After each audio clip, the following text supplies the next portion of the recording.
Welcome back to the Awake Nation for this Tuesday, May the 16th, 2023. Penny L.A. Shepherd, David Zublik with you. Joining us now are Bruce Stanley and Diana Castillo and their very special guest, Sheila Casey. The topic, of course, is 9/11, and we've been doing a continuing series with Bruce and Diana about what really happened on that fateful day.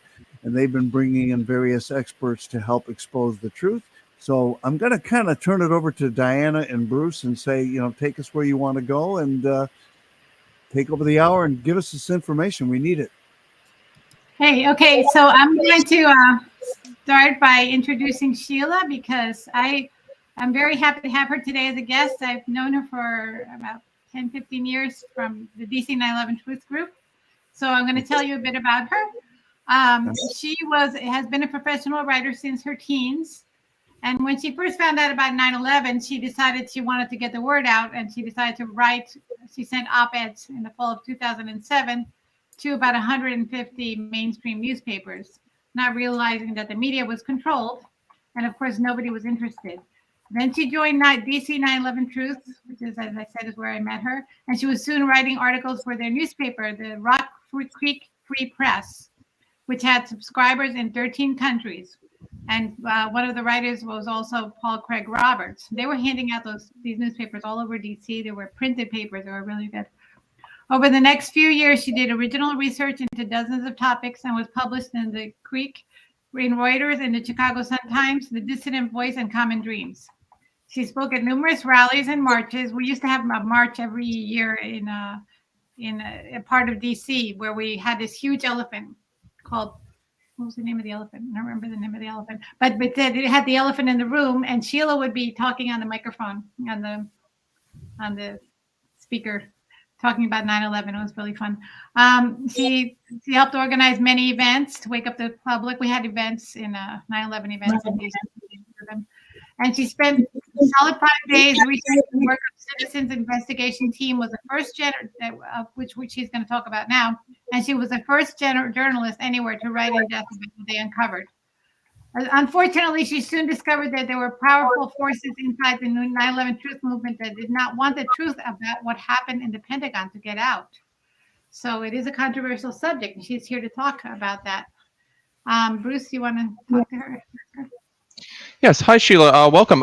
Did you want to speak a little bit to the moment that you discovered that 9/11 was a false flag? On the previous episode, Diana and I kind of spoke a little bit about that moment that we finally knew, and something clicked inside where we knew we had to do something. So we you're sort of a fellow longtime 9/11 truth activist, and so I guess speak a little bit to that moment when you finally knew it really is a false flag.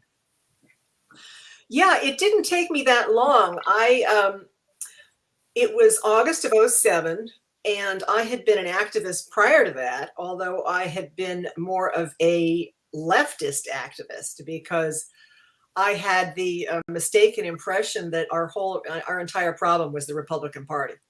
And I guess, and I'd come about that idea starting about March of 2003, actually exactly March of 2003, when we were doing the shock and awe campaign. I won't say we, but the United States was doing a shock and awe campaign of bombing innocent civilians in Baghdad, Iraq. And it was really my first big wake up that something was seriously wrong. I had really not been that interested in politics prior to that. So I got involved in trying to get a majority in both houses of Congress that would be Democrats, believing that this would bring an end to the illegal wiretapping, the illegal war in Iraq, and the illegal torture that was going on in Guantanamo Bay. Of course, that had no result. That had no effect at all, even though we did get our majority. Here in Virginia, where I live, we got Jim Webb elected. He was a Democrat, to the Senate, and that tipped us over the edge to getting a Democratic majority in the Senate. However, that, of course, had no effect. And that was my awakening to the fact that a lot of what everybody's talking about in political parties really means nothing. So fast forward to August 2007, I was Googling how to impeach Cheney and came across Paul Craig Roberts' website. And I came across the words, 9/11 didn't happen the way we were told. And I thought, oh, it didn't? What did happen? And this was really the first I'd heard this. Although I had thought right from the beginning that it was very strange how those towers came down. Like, how do towers collapse all the way to the sidewalk because of damage at the 92nd floor? That didn't make much sense to me. But here we are, August of 07, and Paul Craig Roberts suggested a book called A New Pearl Harbor by David Ray Griffin, which happened to be in my local library. I went and got it that day, put everything else on hold, and read that book cover to cover over the next 2 days. And by the end of that second day, I knew beyond a shadow of a doubt that the entire story was a pack of lies. David Ray Griffin did a fantastic job in that book, and well footnoted, and it was extremely convincing. But there was still a lot I didn't know. I did find out quickly that there was a local group called DC 9/11 Truth, and that they were having a big meeting that September, just a few weeks away, on the anniversary. But I, still being mainly brainwashed, believed that they were a bunch of Looney Tunes conspiracy theorists, and I was afraid to go and meet them. So it took me until December of 08 before I finally showed up at a meeting, and quickly got involved in writing for their newspaper, the Rock Creek Free Press. And actually Paul Craig Roberts is one of their subscribers. I was very happy to learn. And then got involved in writing for as many different publications that would take me, and which there were many, of course, who did not want to hear anything related to 9/11 Truth, but there were many also who did. And I don't know, that tells you a little bit about me. So I wanted to ask you what you think about whether people are waking up. I was just at a meeting at Reawaken America, and I noticed a lot of people are talking about 9/11 on stage and behind the scenes in the media room. So are you noticing that more people are being awake to 9/11 now? I think there's been a gradual awakening going on, and I think it was really hastened by the entire scamdemic, since that was on an order of scale, maybe 1 million times larger than 9/11. I mean, it affected the entire world. And it was also just so blatant what was happening. So I think that got a lot of people questioning, such as one of my sisters, who had previously, she admits now she thought I was crazy, but she now says that she's my protege, and that she's, totally woken up to what's going on, and that I had it right all along. So people are starting to pay attention, I think. Yeah, it has been interesting to watch. You mentioned, Sheila, about how the anti-war movement, when it really appeared as the war in Iraq was taking off, it seems to have exclusively been a product of the political left. And I know that myself and probably many others just sort of assumed they were on the political left just because the anti-war movement of that time seemed to be almost entirely that alternative media. And yet at the same time, many of those publications that might have been, overtly anti-war would not touch the issue of 9/11 Truth. So it has been sort of interesting to watch the political spectrum sort of reorient itself. And yet, at the end of the day, whether it be independent or third party, Democrat, Republican, what have you, we still don't really have a 9/11 Truth candidate yet. We still haven't really seen like an organized attempt, within the official or the third parties to really make this an issue. Yeah, I think there actually have been a few 9/11 Truth candidates. They just haven't gotten much traction, or there have been concerted efforts to suppress anything they had to say. Clearly, the powers that be have a very strong incentive to prevent this information from getting out. Do you want to start your presentation, Sheila? Sure. Let's Okay, do so that. I'm going to share my screen, right? All righty. Let me see here.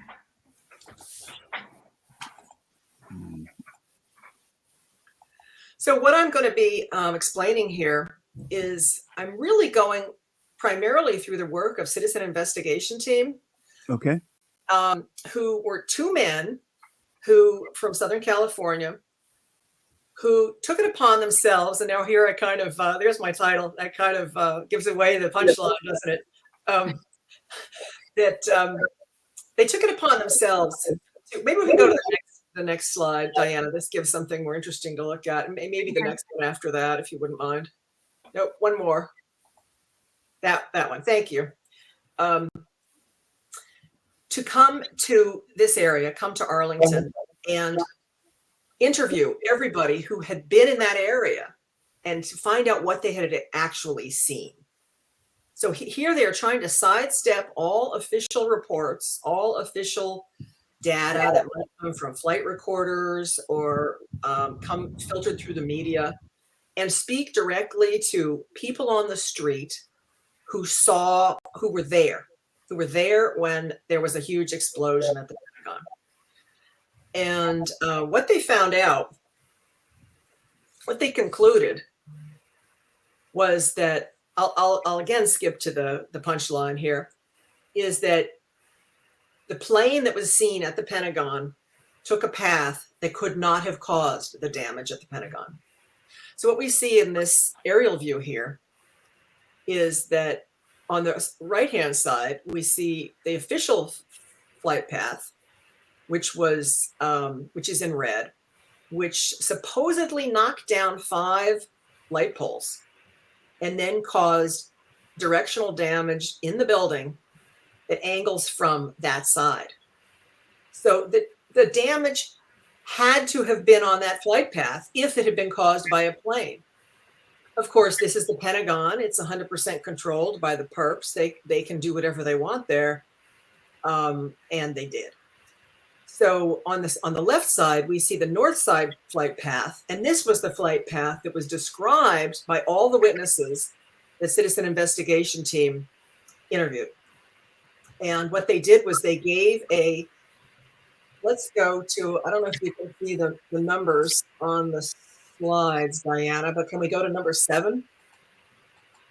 Is this it?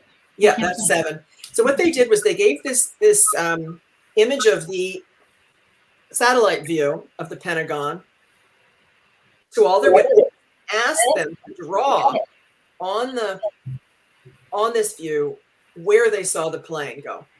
Now, each of them did not see where other people had drawn. They got each one got a fresh sheet of paper. So those yellow lines show where those 13 witnesses placed the plane.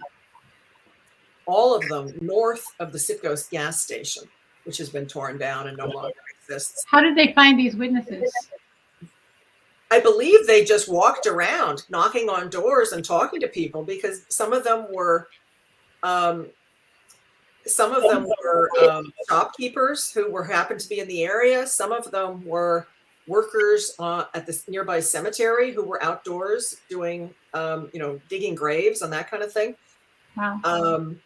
And some of them,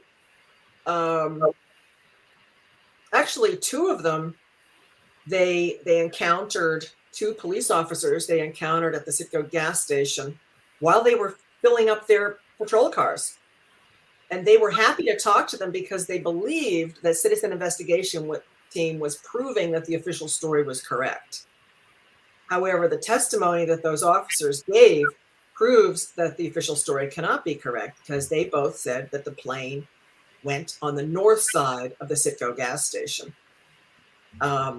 which could not have caused the directional damage. So I see what else I want to show you here. If we go back to the second slide, the one with the big lawn. This one? I think this picture alone might make you wonder, where is the plane? If a 757, in fact, hit the Pentagon, where is the plane? 757s are big. I don't actually have the dimensions right here in front of me, but they're, the tail alone is 40 feet tall. So the tail alone would be taller than a couple floors of this building. And I think this is something that would have sparked many people's curiosity. And for a few of us, it did. So this was right after. This was taken right after it happened. Yeah, this is taken while the firemen are putting the fires out. Oh. You can see those fire trucks there. This is the day of. They are putting out the fires, and there was a building that collapsed. And clearly, there was an explosion, but there's no plane. There is no plane there. So can we go now to slide?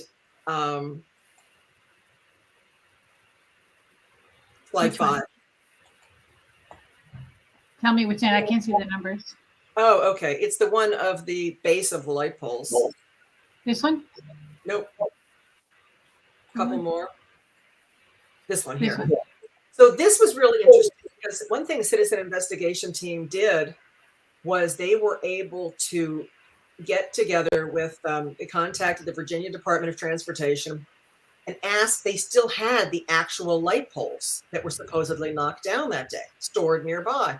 And they asked to see them, and they took pictures of them. And what you can see is a light pole that's normally knocked down, say by wind or something like that, will have a jagged edge at the bottom.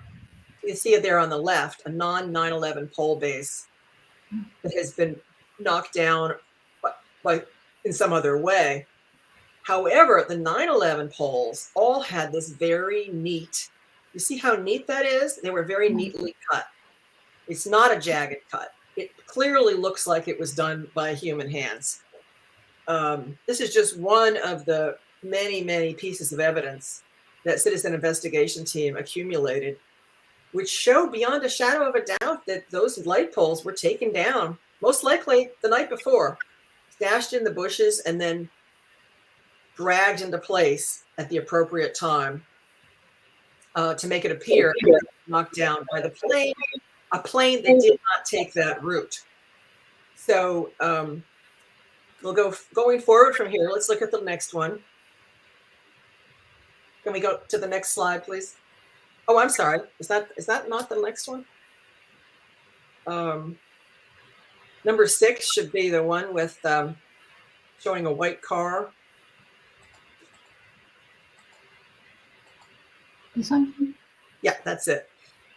I'm not sure why these aren't going in order. That's a little strange. But so here we see a car, most likely one of the feds who came to look at the scene of one of the fallen light poles. And you can actually see on the road, coming from the right-hand side, you can see the scratch mark, a long white scratch mark arcing across the road. I'm not sure if everyone can see it because it is a little faint. I can definitely see it. Down here, yeah. And seeing where they dragged that light pole into position. That light pole did not fall there. That light pole was dragged into position. So to tell you a few more things about what happened that day, one of the interesting witnesses was Lloyd England. And this was, let's go ahead to one more slide, please. Next slide, please.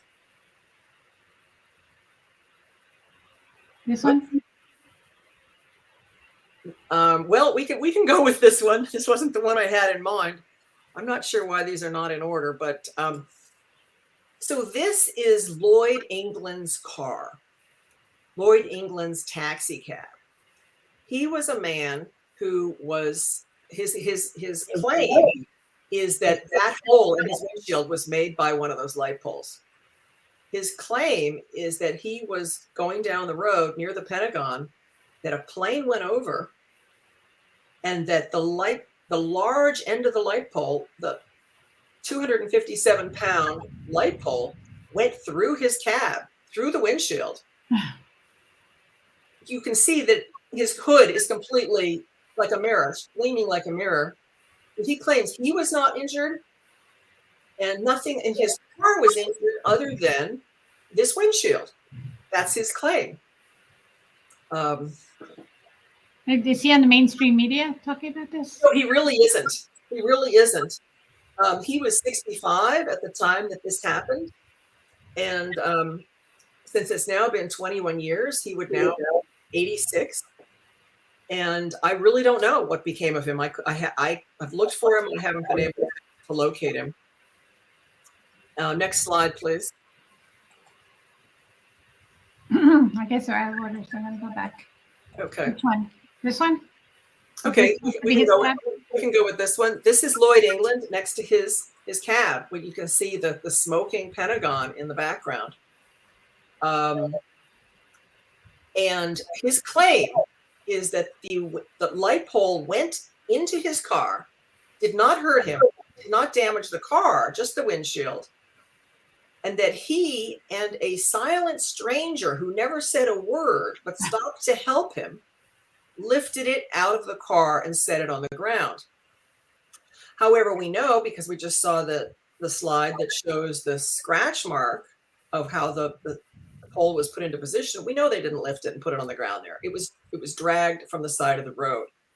What seems most likely to me is that was, and this is conjecture, but my idea is that he did that with a hammer. That looks to me like something somebody did with a hammer. Yeah, if a light bulb hit him, he would have been killed, I think. I think he would have been killed. And we're talking about a plane that was supposedly going 500 miles an hour, smashing into a light pole, and then that light pole goes into your car. You would think that the car would have some scratches on it, more than just a destroyed windshield, wouldn't you? And that he would have been injured or maybe killed. So I think this is a preposterous story.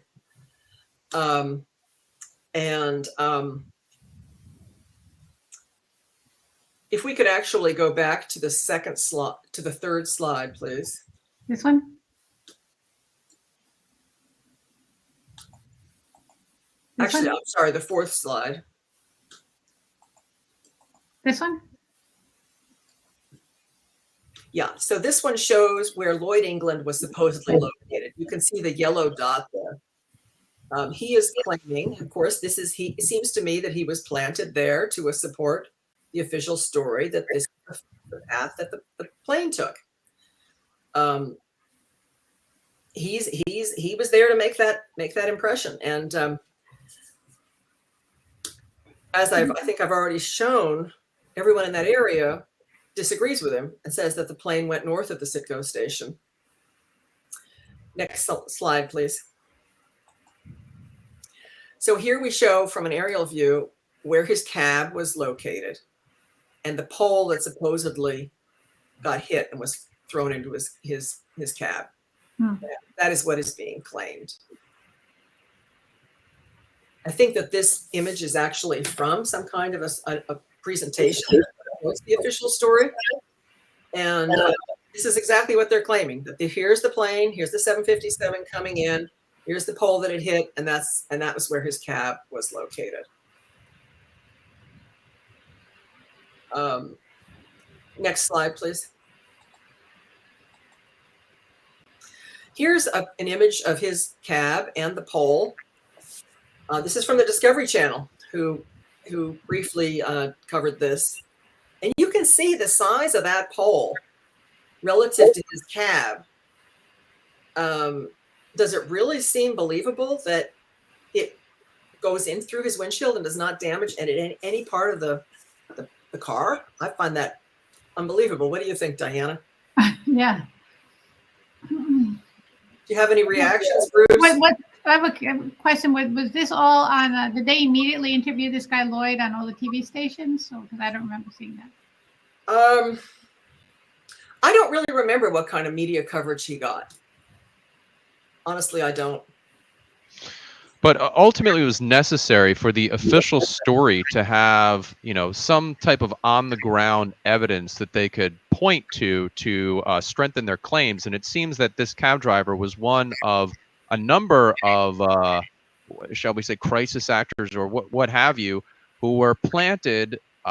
In this case, like on the scene. In some cases, we had some suspicious eyewitness testimony from ground zero saying, this is why the buildings collapsed. And ultimately, these things don't really stand the test of time, right? So it would have seemed at the time in 2001, if you had suggested that there was some massive government conspiracy that literally involved actors on the ground pretending to have been, victims and, strengthening the story of what they had seen, I think, that would have seemed a little bit crazy. 20 years later, I think we've been exposed and been, on the receiving end of so many acts of psyops, false flags, propaganda, and just the theatricality of it, that I think, again, looking back, it just doesn't really stand the test of time, right? So, I mean, that's ultimately what we're talking about here, is that his story doesn't make sense. He appears to have been one of the, planted eyewitnesses to sort of that the government, could point to strengthen the official narrative, right?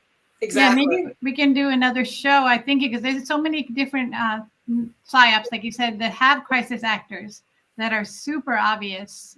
Boston bombing, the attacks in Europe, just to name a few. But there's a lot. Maybe we can have a separate show going through all these episodes where you see crisis actors that are obviously crisis actors. That would be interesting. I know you covered a lot of that, Sheila, in your writing. Yeah, there's certainly a lot of things to cover. The perpetrators have been busy. They're always doing lots of stuff to keep us on our toes, so to speak. So to say a few things more about the Pentagon attack as a whole, many people have said, well, lots of people saw the plane hit the building. Even some of the people that CIT interviewed, who stated that they saw the plane on the north side of the Citgo station, meaning not on the official path, not on a path that could have made the directional damage in the building or have knocked down 5 light poles. Even those people believe that the plane hit the building. So people would say to me, well, how do you answer that? All these people say it hit. What I say is that it was a magic show, that they were pre-planned explosives planted in the building, and that it was timed for a flyover of the plane. And in fact, there was a man in the south parking lot who stated that he saw the plane fly over. And apparently it flew over and up the river. So it's... well, the DCA airport is right next to there. So they could have easily landed at the DCA airport. Yeah, that's possible. Another thing, because the DCA airport is so close, and there are lots of planes that are seen flying in that area very low all the time because they're near an airport, low-flying planes don't attract much attention. So it's and certainly nobody expected at that time that the Pentagon was about to be struck. But I would say that people at that time simply would not have. Might be one person in 1,000 who would look at that event and believe that had been pre-planted explosives timed with a flyover, because people had just witnessed on TV planes flying into the World Trade Center and those buildings exploding into flames. And now to see a plane flying towards the Pentagon and then to see it explode into flames, it seemed incontrovertible that this was another attack of a similar nature. So no, I heard that a lot of the people that were in the planes, the relatives of the people in the planes that hit the towers, a lot of them complained, and they had a lot of suits, and they had to settle for millions of dollars in order to stop complaining about the death of their loved ones. However, all the people that were on this plane, the family members did not argue about this and did not try to get recompenses. Yeah, it's doubtful actually whether that plane was actually ever even in the air. It's I can't speak too authoritatively on that topic because there seems to be argument on both sides, and it's one rabbit hole I haven't gone all the way down. But certainly there was, the entire story about box cutters came from Barbara Olson, who was supposedly on Flight 77. And supposedly got out a call to her husband, Ted Olson, who was a high-ranking member of the Bush administration, telling him that all pilots had been herded to the back of a plane, that the terrorists were now flying the plane, and that they were all being threatened with box cutters. So that story came entirely from Barbara Olson. And that was who- this on the Pentagon flight? This was supposedly Flight 77. Yes, supposedly. However, in the Zacarias Moussaoui trial, the FBI actually admitted that there were no calls that were able to be made from that flight. That they said there was actually one call and it had a 0 minutes. It was connected for 0 seconds, 0 seconds, 0 minutes. So no calls. So that call from Barbara Olson didn't take place. Wasn't she a famous, she was a newscaster or something like that? She was a newscaster, and that she was the source of that story, that she supposedly called her husband. And well, you could really say Ted Olson was the source of the story, because he's the one who said he received a call from his wife, Barbara, and that this is what she told him. And he was very decisive in getting Bush into office. I forget now exactly what role he played, but without Ted Olson, Bush would never have made it into office. So Ted Olson had a very high position in the Bush administration. And I believe he was planted to give that information, to lead people to believe that it was terrorists with box cutters who had hijacked the planes and had herded pilots to the back of the plane and were now under control of these flights. So, And we mentioned this on previous shows, but it was also very convenient for Flight 77 to have hit the part of the Pentagon where they were auditing the missing $2.3 trillion, which gave them a convenient pretext to just never bring that up again. I mean, $2.3 trillion, you could have funded 9/11 with that. I mean, that was awfully convenient detail as well, right? yes, exactly. You could fund probably a lot more than 9/11, I think, with $2.3 trillion, which had just been announced as being missing by Donald Rumsfeld the day before 9/11. However, after 9/11 took place, everybody forgot all about it, and it was never mentioned in the media again. Is there somewhere where you can listen to these witnesses live? Is there Yes. video, right? Yes, Citizen Investigation Team recorded all of it, unedited. They have all the witnesses on video, so you can see their facial expressions, their hand gestures, and they recorded all of them at the locations where they were standing when they saw the plane. So on video, you can actually see what they could have seen at that moment, what kind of view they had of the Pentagon and that kind of thing. What's the website to see that on? Well, Citizen Investigation Team has a couple of different websites, but probably the best one is citizeninvestigationteam.com. And roughly how many witnesses did you say that you'd spoken to, interviewed over the course of the entire project? For Citizen Investigation Team? Yeah. At the time that I interviewed them and did a lot of writing about them, it was 13 witnesses, because that's what we have here on this slide. But they continued to interview witnesses over the coming years, and I think they got up to about 17 witnesses. So you interviewed them as well as No, I did not. I did not interview them. No, I didn't. This was all done really before I even became a truther. I believe the Citizen Investigation Team did this work in 2006. Are they still around, these people that did the investigation? They're still alive, but I don't believe they're doing any kind of activism anymore. They were the subject of terrible abuse from many different angles. I think some of it came from the perpetrators, and honestly, some of it came from people within the truth movement who did not want to see this information get out.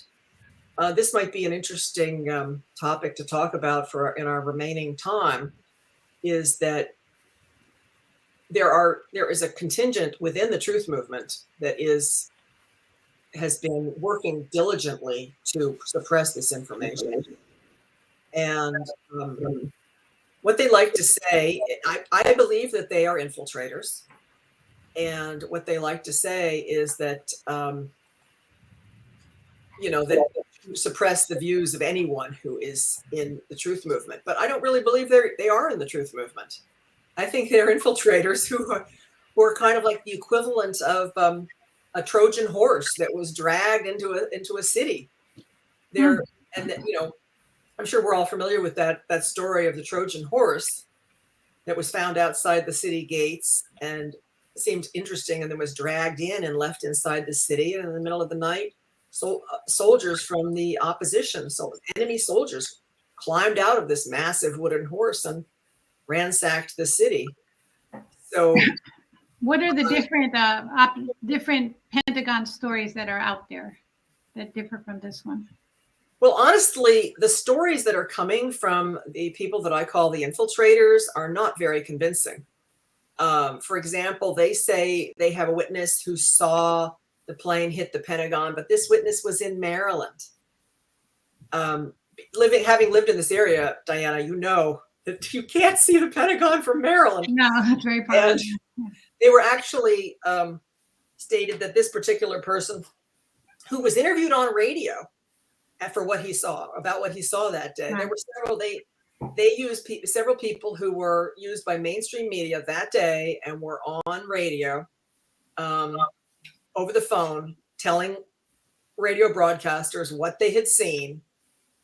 And so several of us have tracked down their exact locations. Could they have seen what they claimed to have seen? And in no case could I find anyone who actually could have seen what they claimed to have seen. I've heard that some people say there was a submarine that shot a missile. There's some investigator from Europe who says that. I forget his name.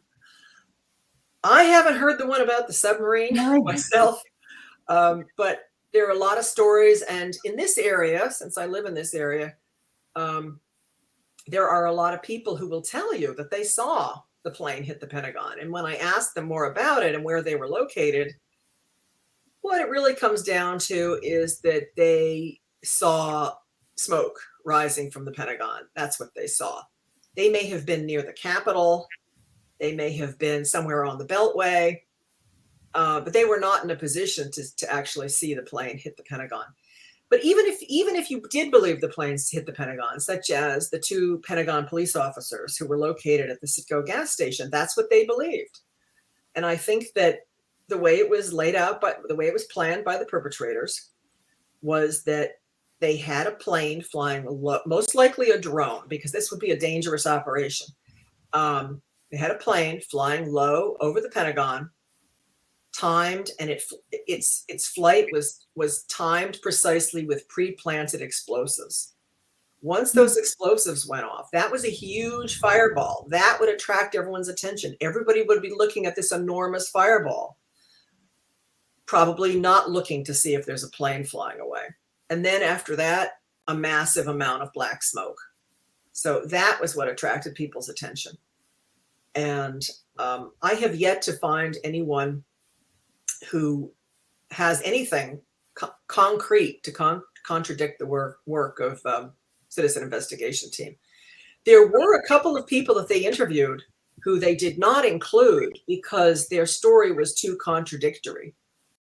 For example, there was one person who claimed that a piece of the plane fell into their car, as they were driving near the Pentagon.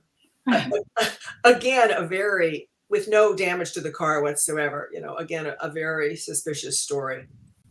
And there was one person who claimed that they were on the subway platform at DCA, and that they saw the plane enter the building from that location. And there was one person who stated that the plane cartwheeled into the building. So I think we can all agree that these kinds of statements can be discounted. What about the white plane that I know that our recent guest said there was a white plane that hit the carport or something like that? I would have to see some evidence for that. I haven't seen any evidence for that. I do believe there was a white plane in the area. I think that it was most likely a kind of a command center, but I don't believe there's any evidence of a white plane and hitting the building. And there were no witnesses there who said that they saw a white plane hit the building. Have you ever been accused of? Have you received any threats for talking about this stuff or anything like that? Do you feel? Has anybody ever tried to to intimidate you about talking about this stuff? Well, there was a lot of conflict with a 9/11 truth site that used to be very popular called 9/11 Blogger. And back around the time I became a truther in 07, 9/11 Blogger was where everybody went to talk about 9/11. I remember, yeah. And it initially was a real free fall. It was just all kinds of conversation going on. And then I believe at some point it became infiltrated. And I was banned repeatedly from there. But they kept letting me back in, I believe, because I was writing for the Rock Creek Free Press and they didn't want to get bad press. So, but there were a group of us who were on there almost every day trying to get the word out about what happened at the Pentagon. And we met a lot of opposition, and including from the moderators there. So it's, So the moderators thought the plane really hit the Pentagon? Is that what they thought? I don't think they really believe that. I think that the site itself was a fake operation, false flag, not false flag, but a controlled opposition. And the three topics they would not allow to be discussed on there were that that Israel did 9/11. That could not be discussed. That video fakery. I'm holding my fingers up, but you can't see them with my name is blocking it. But video fakery. That video fakery was used at the World Trade Center, and that the crash at the Pentagon was faked. That there was no crash at the Pentagon. Wow. Rather than saying there was no crash, that the plane didn't hit the Pentagon, I just like to say they faked a plane crash at the Pentagon. Because they had the power to do that. They completely, in the Pentagon, they completely controlled that area. George Bush was scheduled to be there, I believe, the following morning. And so they had, a justification for locking the whole area down and not allowing anybody in or out while they got all their security measures in place. And they had all the time they needed to cut down light poles, get them into position. And of course, that entire area of the Pentagon had been reconstructed, had gone through an extensive renovation. And I believe that renovation was to plant the explosives. Yeah. So another issue with a plane hitting the Pentagon would be if they were really going to plan this, and Donald Rumsfeld who was the Secretary of Defense at the time and based in the Pentagon, if he were to agree to something like having a plane hit the Pentagon, if that was how they did the PSYOP, because many people are claiming that was how they did the PSYOP, that would be extremely dangerous. A plane crash into a building, even a very large building, would be unpredictable. It's hard to say exactly how it's going to hit, how exactly it's going to skid across the roof, what offices is it going to destroy, who exactly is going to be killed. I'm sure that the Pentagon brass that were involved in this operation felt much more comfortable having explosive planted in certain areas that they could just stay well away from that day, knowing that they were going to be safe. And Sheila, one of the things that Dr. Alan Sabrowski, the former head of the U.S. Army War College, wrote in his 20-year retrospective piece a couple years ago was, quote, "The proper focus should have been the Pentagon attack, convince the military then of what had happened and who had done it, and they had the means to do something about it." What do you think, as far as today, the possibility of, appealing to the military to actually take action where our political leaders are clearly reluctant to even talk about this? Well, unfortunately, I think that most of the military officers who had the integrity to speak out against this were taken out of their posts, or in some cases were killed. Supposedly they committed suicide. There were a few of them that were, called suicides. Wow. So it's, it's extremely difficult. You know, we're in a situation now where the powers that be have really good control of politicians all around the world, have really good control of the media. They seem to have control of the medical profession, and it makes our job really difficult. You know, we have forums like this. I'm grateful to Penny and David for giving us this opportunity to present this information. And but for every one forum like this, there are millions of people watching CNN or reading the Washington Post, and who are just 100% convinced that they are getting the truth and that people like us are batshit crazy. I think more than that, or I think they've just forgotten. It's 20 some years since it happened, and the fact that you guys are coming on and exposing this is reawakening people to the idea that this was never investigated as the psyop that it was. But I think more so than people believing the narrative, I just think a lot of people, that was such a traumatic time because we started with that, then we got into the false war in Iraq and everything else.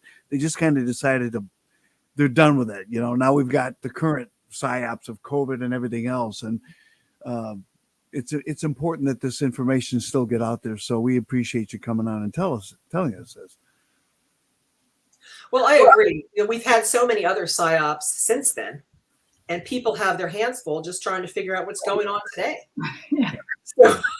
So yeah, it's not, people aren't that likely to go back and look at all this. So this is really in this really a historical discussion. Just like we could come on here and we could talk about all the reasons that we know that it wasn't Oswald that killed JFK. Right. Or that we know that the person who killed, you know, that the assassination of Martin Luther King was another psyop. So, you know, there's many of them. Oklahoma City, Boston bombing, Sandy Hook, it goes on and on. Yeah. Oh, definitely.